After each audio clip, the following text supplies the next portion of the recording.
Akhirnya setelah Inggris menginvasi India selama 200 tahun lebih, sekarang Perdana Menteri Inggris adalah keturunan India. Yang mana istri Rishi Sunak lebih kaya dari Ratu Elizabeth II. Istri Rishi Sunak, Ashata Murthy, adalah putri dari Narayana Murthy, Bill Gates-nya India yang kekayaannya diperkirakan antara 60-80 billion dolar.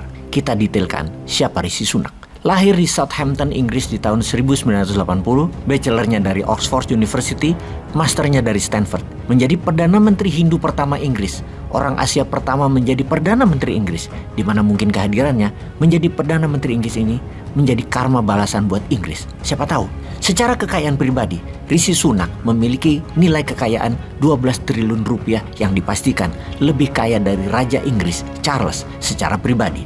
Mengapa ada kata akhirnya di awal narasi Bosman ini? Video narasi kali ini bukan hanya memirror kejadian Inggris, namun ingin membangkitkan semangat juang dan wawasan Nusantara agar generasi Zoomer, yaitu para milenial dan zilenial, untuk berani mengungkap kebenaran sejarah dan berani menantang segala tindakan penjajahan di muka bumi ini agar Indonesia menjadi negara berdaulat dan menjadi negara independen secara utuh, juga menjadikan Indonesia negara superpower di tahun 2045. Kita ke sejarah Inggris dan India dulu. Ketika Inggris menjajah India, maka kalimat propaganda Inggris kepada dunia adalah "When British rule India". Ini adalah masa terbaik bagi bangsa dan negara India karena pembangunan terutama infrastruktur kereta api membuat India menjadi negara makmur seperti saat ini. Itulah bullshitnya propaganda, karena faktanya Inggris merampok India senilai 45 triliun dolar. Benar, setengah kekayaan dunia.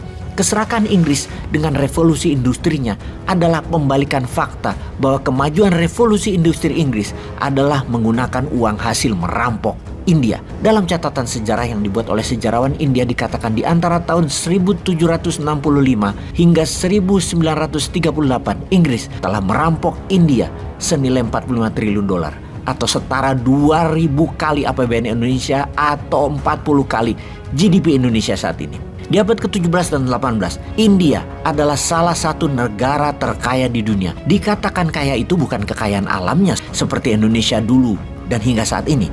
Namun kekayaan India sudah berupa material seperti emas, kain sutra, berlian, batu permata, dan banyak lagi teknologi tenun, metal dari India menjadi bahan dasar kemajuan revolusi industri yang diklaim oleh Inggris waktu itu. Juga hingga saat ini adalah berasal dari India. Ketika dipernyatakan bahwa Inggris merampok India, maka jawaban Inggris adalah Inggris memberikan India demokrasi, manajemen bernegara, dan jaringan kereta api, sebuah infrastruktur yang dibutuhkan untuk menyatukan India. Namun kita semua tahu harga yang dibayar India itu ratusan kali lebih mahal dari seharusnya. Penipuan dan penggoblokan atas klaim pembangunan infrastruktur di India oleh Inggris dengan harga mahal adalah sebuah penipuan sejarah dunia. Bahkan Inggris mengatakan mereka mengajari orang India berbahasa Inggris serta main kriket sebagai sebuah kecanggihan dan kebenaran atas perampokan yang Inggris lakukan terhadap India.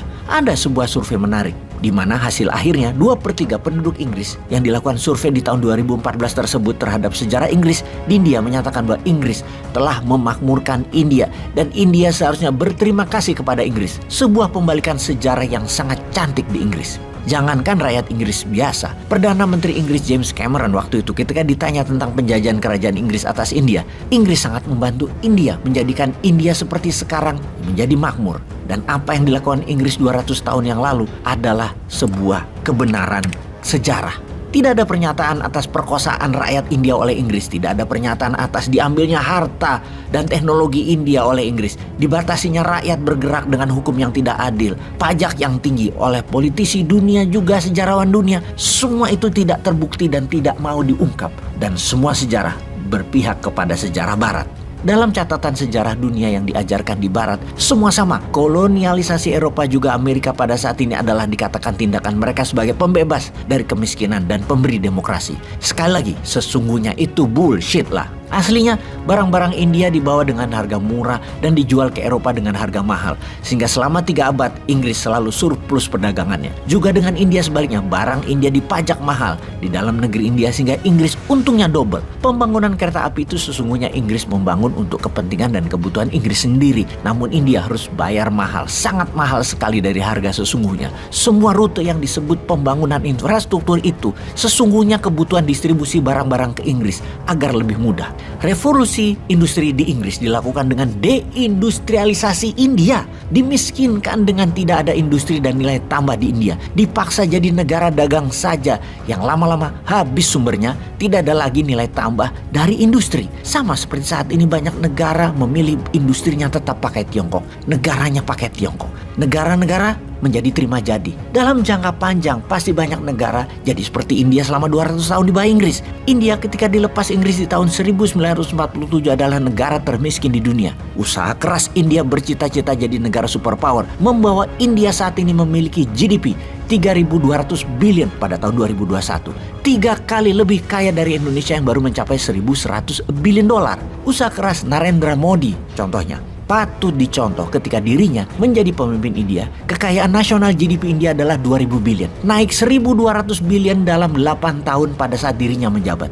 Pejabat Indonesia di tahun 2014, tahun yang sama, GDP-nya adalah 900 billion dolar. Sekarang naik 200 billion. Jadi dalam 8 tahun ketika menjabat dan mengelola negara, naik menjadi 1.100 billion GDP Indonesia.